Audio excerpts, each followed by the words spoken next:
Hey, it's Bridget, and welcome to Saturdays on the Gang. I'm exhausted at the moment, but today's topic, / this week's topic, is the perfect girl. Since I suck at this sort of shit, I'm going to read some of the things I found on Google while I was doing research about the perfect lesbian girl. Things looked for by other lesbians on the internet, mostly taken off Yahoo Answers. Rock chicks, tats, long dark hair, sultry eyes, hard partying with plenty of attitude. Long hair tied in a ponytail, toned all over with a hint of abs showing. Sweaty in spandex and lycra. A tough chick who still looks like a woman. Girls with a guyish personality. What the fuck is a guyish personality? Tomboyish girls with the kind of tattoo kind of girls. However, I can be attracted to girly girls too. Feminine and Cuban. Interesting standards. Femmes. I like 'em girly. Butch.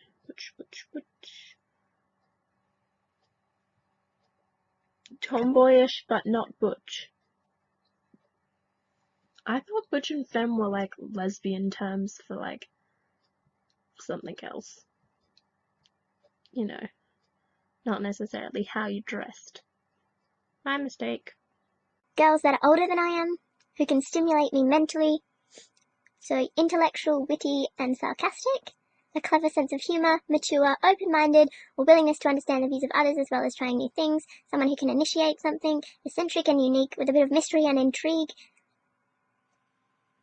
a girl who stays true to herself, is attractive, common interests, honest, affectionate and warm, and romantic.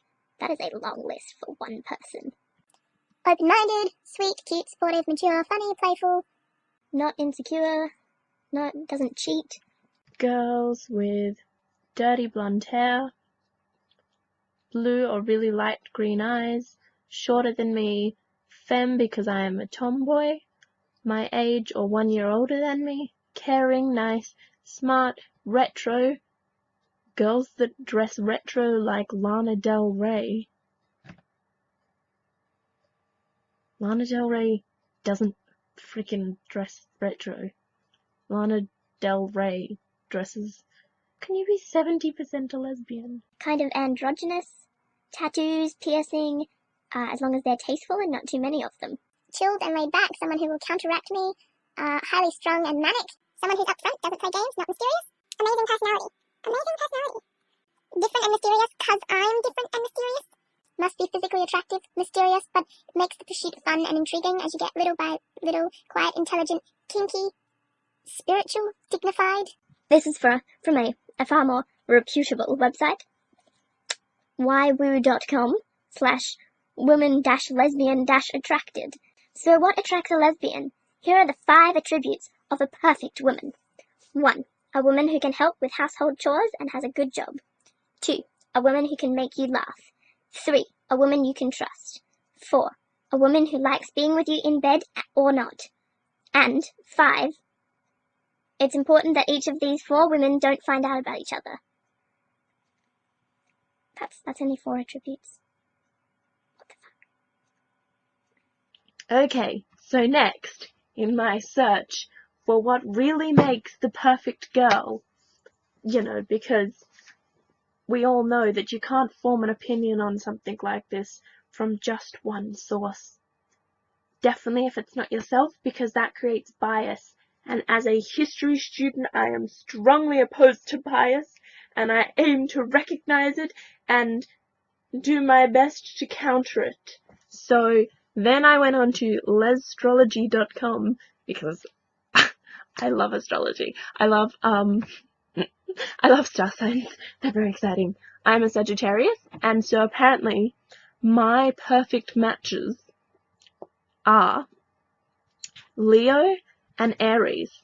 And these are long things, so I'll put the link in the doobly-doo, and you can look at my perfect matches, or you can look up yours or whatever. I think the reason I find star signs most fun is because the Sagittarius one really relates to me, which it's just, I know that there's nothing scientific, it just happens to be like that for me. Okay, so according to this, my perfect matches, the people who spend a lot, care immensely about their appearance because they're insecure and are very egotistical. My other one is Aries, and they seem to be just sort of stubborn, all over the place, a baby. Assume that means they can't look after themselves. Oh, they're honest. Oh, that's always good. Brutally honest. That's what I am, so I guess we'll be brutally honest together. So that's my perfect woman by star signs. But the point I'm trying to make here with this is that, you know, there are all these standards that people feel they have to live up to be the perfect girl.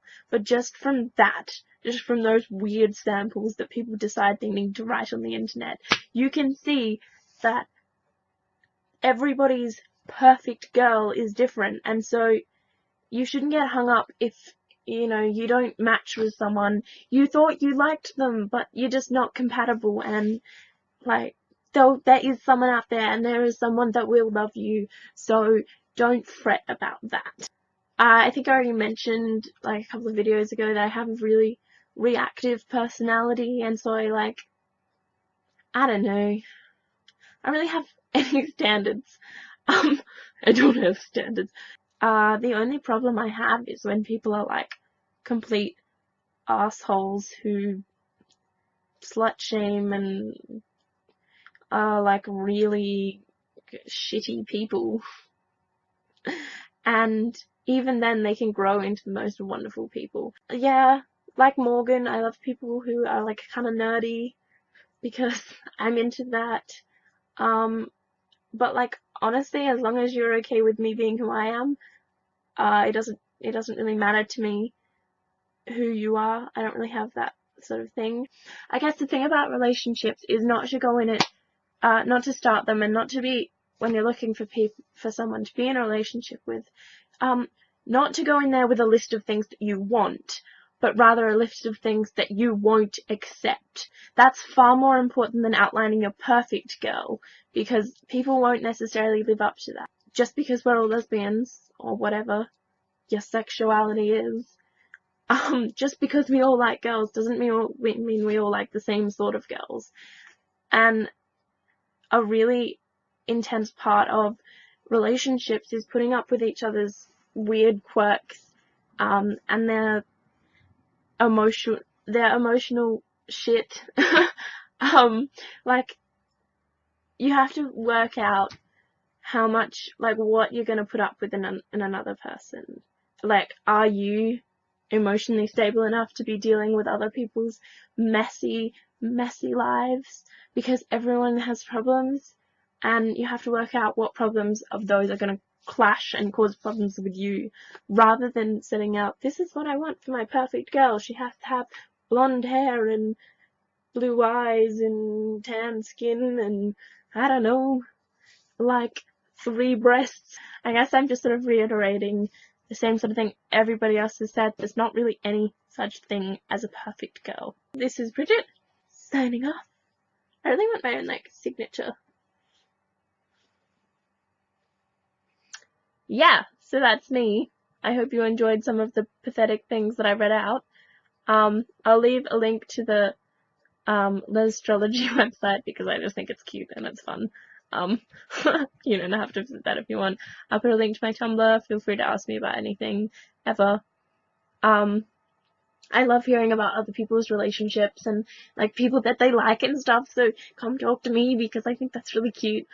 I like people who like stuff. If you have a passion for something, even if it's not a passion, even if you just enjoy doing something, that not everyone else enjoys doing. That's just really cute to me. Really cute. It's adorable, like puppies and kittens and yeah, whatever. I don't know, physicality doesn't really matter to me. Like, I either think you're attractive or I'm not. I don't really have, like, I don't particularly find blue eyes more attractive than green eyes, or blonde hair more attractive than brown hair, or anything like that.